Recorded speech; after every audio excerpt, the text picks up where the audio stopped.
Financial Secretary Paul Chan explains plans for the city's economic development in an interview with TVB News.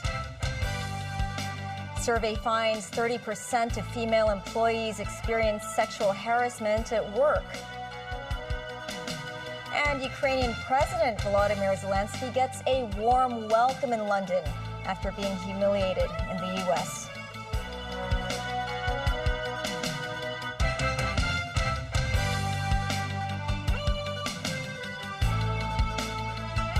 Hello and welcome to TVB News. I'm Melissa Hekalea.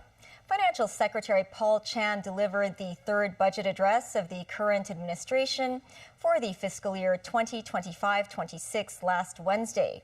Amid a financial deficit, the government is pushing forward with mega projects, with the focus being the northern metropolis development. Chan told TVB News that commercial sites could be rezoned for residential or other purposes to allow greater flexibility according to the evolving market. Samantha Lee spoke with the financial secretary. Facing a financial deficit of over $80 billion, the government stressed the importance of boosting economic growth alongside cost cutting. But some comments said the development of the northern metropolis, one of the city's future economic growth engines, has been too slow. As you may realize from the budget. Speaking with TVB News, Financial Secretary Paul Chan said the government's capital works expenditure is expected to increase from the previously estimated $90 billion per year on average to about $120 billion. On the northern metropolis, Chan said the government will consider rezoning some of the commercial sites into residential use and allowed greater flexibility of land use. He explained this is a means to cope with evolving business models. We are all out to attract strategic enterprises and talents coming to Hong Kong. And most of these strategic enterprises are in the technology and innovation area. And they will be housed there in the northern metropolis. So we need to expedite the development of this area. And these enterprises settling into Hong Kong, making substantial investments, will be able to contribute to our tax revenue in due course. So we are confident this investment will pay off. Chan also said the government has not included the infrastructure cost of the Khao Yi Chau artificial islands, as the priority is the northern metropolis. In Chan's budget speech, he suggested charging private vehicles drivers $200 every time they cross the border to the mainland. Chan stressed he left the door open for discussion on the proposal. At the moment, people live in Hong Kong by ground transport. It's over 100 million people a year. About 15% are driving by their own private car. So in terms of number of people affected, comparatively much smaller. He said people who can afford to drive to the mainland are generally better off financially, and it's worth exploring the boundary facility fees under the user pays principle. Samantha Lee, TVB News. Secretary for the Civil Service Ingrid Yeung said government vacancies and reduction in positions are two different matters. Yeung said the government will continue to recruit people to fill up important roles. The comments came after authorities announced they would cut the number of civil servants amid the government's financial deficit. Mimo Singhai reports. Financial Secretary Paul Chan announced in the budget that the government will reduce expenditure by 7% between 2024-25 and 2027-28. Meanwhile, 10,000 civil service posts will be reduced by April 2027. The current number of civil service positions is roughly 190,000, while the actual number of civil servants is about 170,000. Speaking on a radio program on Sunday, Civil Servant Secretary Ingrid Yeung said vacancies and post reduction are different matters. Yeung said the 2% slash is a minimum requirement and departments can reduce more positions if they wish. However, she says some critical posts in the government must be filled up, such as firefighters and teachers. Apart from the reduction in positions, a pay freeze will also be applied to civil servants. After speaking to some civil servant groups, Yeung said most of them understood the reasons behind the measure. Ms. 9, TVB News. A survey has found more than 30% of female employees experience sexual harassment in the workplace. However, over 60% of the victims didn't seek help. The Democratic Alliance for the Betterment and Progress of Hong Kong conducted questionnaire interviews last month with 104 workplace supervisors and 311 female employees. Over 90% of the companies said they hadn't received complaints about sexual harassment. However, over 30% of the employees said they faced sexual harassment involving physical contact, verbal and text messages. The party suggested adding sexual harassment into one of the ESG indicators. This refers to a company's performance in environmental, social, and governance aspects. Many places in Hong Kong recorded a temperature of 25 degrees Celsius or above around noon today. The observatory said the weather would turn cooler next weekend, with temperatures dropping to around 14 degrees. Skyscrapers in thick mist. The city was covered in fog earlier today. Weather authorities said a warm and humid maritime airstream is affecting the coast of Guangdong. In the afternoon, the sky became clearer. The observatory forecasts the minimum temperature on Monday morning will be about 21 degrees, with the highest being 26 degrees. Looking ahead, temperatures will fall over the next 2 days. The weather will remain humid. Ukrainian President Volodymyr Zelenskyy is in London, where the atmosphere is in complete contrast to the heat of the Oval Office at the White House in Washington, D.C. He arrived in the UK a day after his heated exchange with U.S. President Donald Trump and Vice President J.D. Vance over how to navigate the war with Russia. Nazvi Karim with more. You're right now not in a very good position. An Oval Office clash that shocked the world. One day later, Zelenskyy arrives in the United Kingdom to a very different and much friendlier mood. Pro-Ukraine protests in London. And an embrace from British Prime Minister Keir Starmer as he makes his way to number 10 Downing Street. Starmer then gave a warm welcome to the embattled Zelenskyy. Well, let me just say that you're very, very welcome here in Downing Street. As you heard from the cheers on the street outside, you have full backing across the United Kingdom.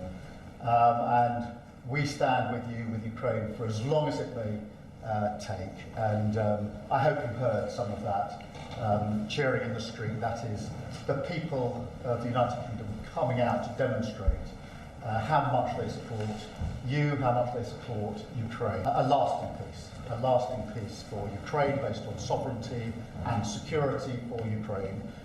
So important for Ukraine, so important for Europe, and so important for the United Kingdom. While in London, Zelenskyy will meet King Charles and other European leaders. With pleasure. Thank you very much, Keir. Mr. Prime Minister, happy to be here. And really, I saw a lot of people, and I want to thank you, people of the United Kingdom, such big support from the very beginning of this war. Thank you, your team. And I'm very happy that His Majesty the King accepted my meeting tomorrow. Later, Zelenskyy and Starmer presided over a loan agreement that would provide a further £2.6 billion for Ukrainian defense. In the wake of his clash with Trump and US Vice President J.D. Vance, Zelenskyy has received overwhelming support from most European countries and people in Ukraine. Ukrainian troops on the front lines of the war also reacted to the Oval Office incident. This soldier said both sides need to compromise, adding that if Russian aggression is not stopped, they may start targeting other European countries. Another fighter said people should focus on their own business. His business is to fight the enemy, and it's the politician's job to travel and negotiate, adding that he stands by completely with Zelenskyy. Nazvi Karim, TVB News.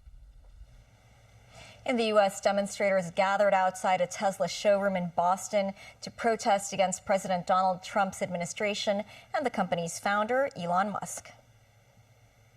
Billionaire Musk was the focus for activists as they demonstrated against the Trump administration's push to cut costs in federal health, education, and other agencies. Musk has been tapped to spearhead cuts to the federal government. They want to stop Musk from tearing down the government and want things to get back to normal. Trump has defended the cuts as necessary to eliminate waste and fraud. He signed an executive order expanding Musk's influence. Musk, meanwhile, has defended the swift and extensive cuts he's pushing across the federal government while acknowledging there have been mistakes. Turkish President Recep Tayyip Erdogan warned his government was keeping its iron fist ready after the Kurdish PKK declared a ceasefire. This could prove a major step in bringing a 40-year insurgency to an end. Daniel Rao reports. The outlawed Kurdistan Workers' Party, or PKK, declared an immediate ceasefire on Saturday, heeding jailed leader Abdullah Öcalan's disarmament call. On Thursday, Öcalan called on the PKK to lay down its arms and dissolve, a move that Turkish President Recep Tayyip Erdogan's government and the opposition pro-Kurdish DEM party voiced support for. The group said it hoped Ankara would give Öcalan, held in near total isolation since 1999, more freedom so he can lead a disarmament process, adding the necessary political and democratic conditions must be established for it to succeed. The PKK said it was ready to convene to discuss the process, but the necessary security conditions should be established for him to personally direct and run it. Speaking at a fast-breaking event in Istanbul on the first day of the Muslim holy month of Ramadan, Turkish President Erdogan said his government will resume operations against the PKK if the disarmament process is stalled, and said the process would not hinder counter-terrorism. The PKK has waged an armed insurgency against Turkey since 1984, initially with the aim of establishing a Kurdish state in the southeast of the country. Over time, the objective evolved into a campaign for autonomy and rights for Kurds within Turkey. The conflict between militants and state forces, which has spread beyond Turkey's borders into Iraq and Syria, has killed tens of thousands of people. The PKK is considered to be a terrorist organization by Turkey, the United States and the European Union. The ceasefire could have wide-ranging implications for the Middle East. It has the potential to give Erdogan a domestic boost and an opportunity to bring peace and development to southeast Turkey, a region hit hard by the conflict with the PKK. Dinosaur, TVB News. Pope Francis was in stable condition and resting Sunday as he continued his recovery from double pneumonia. In its Sunday update, the Vatican said the night was quiet. The Pope is still resting. Doctors earlier reported that Francis was in stable condition with no mention of him being critically ill, and signaled once again continued improvement. Their upbeat assessment came a day after a respiratory crisis that resulted in him being put on non-invasive mechanical ventilation. The Vatican said the 88-year-old Pope had a good response in his gas exchange levels, even during the long periods he was off the ventilator mask and only using high-flow supplemental oxygen. Still ahead, Israel has stopped all aid and goods into Gaza, and thousands of jobs will be created for robots in China.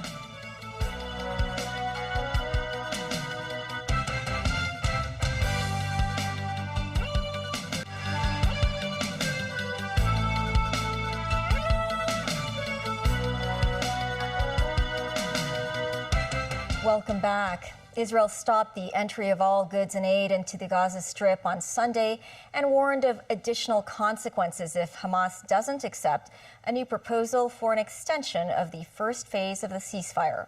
Hamas accused Israel of trying to derail the truce and said its decision to cut off aid was cheap extortion, a war crime, and a blatant attack on the ceasefire agreement. Daniel Rao tells us more. An Israeli official speaking on condition of anonymity did not elaborate on the decision to suspend aid, but said it was made in coordination with US President Donald Trump's administration. Hamas said Israel's aid suspension was another violation of the ceasefire, saying deliveries were supposed to continue as the sides negotiated over the second phase of the deal. The first phase of the ceasefire, which included a surge in humanitarian assistance, expired on Saturday.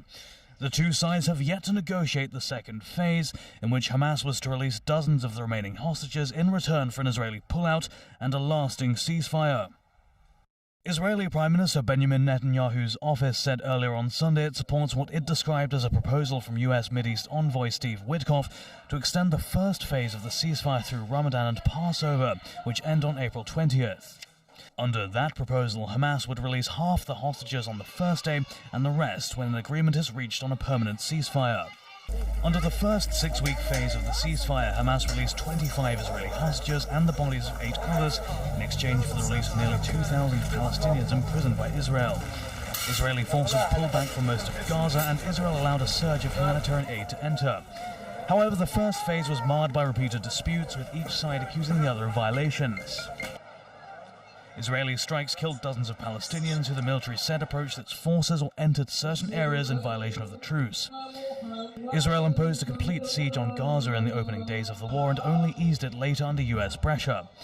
UN agencies and aid groups accused Israel of not facilitating enough aid during 15 months of war. Israel said it allowed enough aid to enter and blamed shortages on what it said was the UN's inability to distribute it. It also accused Hamas of siphoning off aid. Meanwhile, US Secretary of State Marco Rubio said he had signed a declaration to expedite delivery of approximately $4 billion in military assistance to Israel. Dinosaur, TVB News. In the U.S., a FedEx cargo plane made an emergency landing at a busy New Jersey airport after a bird strike caused an engine fire. A fire could be seen burning below one of its wings as it landed at Newark Liberty International Airport at around 8 a.m. local time. The fire was contained and no injuries were reported. The use of robots in the mainland is rapidly increasing. The Beijing Economic Technological Development Area, a government body, said it would create more than 10,000 job posts for robots in 2 years. Mimo Singhai reports. Tiangong, China's first domestically produced humanoid robot, was given a new task last week, acting as a press officer. Speaking to the media, Tiangong announced his developer, the Beijing Economic Technological Development Area, will provide jobs for more than 10,000 robots. These robots are worth about 5 billion yuan. The job positions will cover 9 fields, including education and commercial activities. Among them, more than 1,000 will be designated for humanoid robots. A spokesperson for the Beijing Economic Technological Development Area said they hope the robots can help increase the work accuracy and efficiency in certain industries. Authorities said they will launch the program at companies such as Xiaomi Auto and JD.com. Through the program, the development area aims to attract global robotic enterprises to visit Beijing for data collection and other studies. Memos 9, TVB News.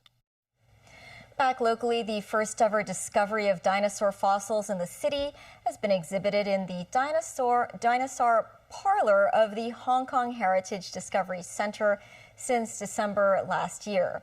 The Development Bureau said the exhibition has attracted over 42,000 visitors. Secretary for Development Bernadette Lin said some 30 rocks containing dinosaur bone fossils have been unearthed, with the largest about 70 centimeters in length. Lin said local and other experts will collaborate to push forward the study of dinosaur fossils so as to confirm the species and their habits. That's the news. Thanks for watching. Bye for now.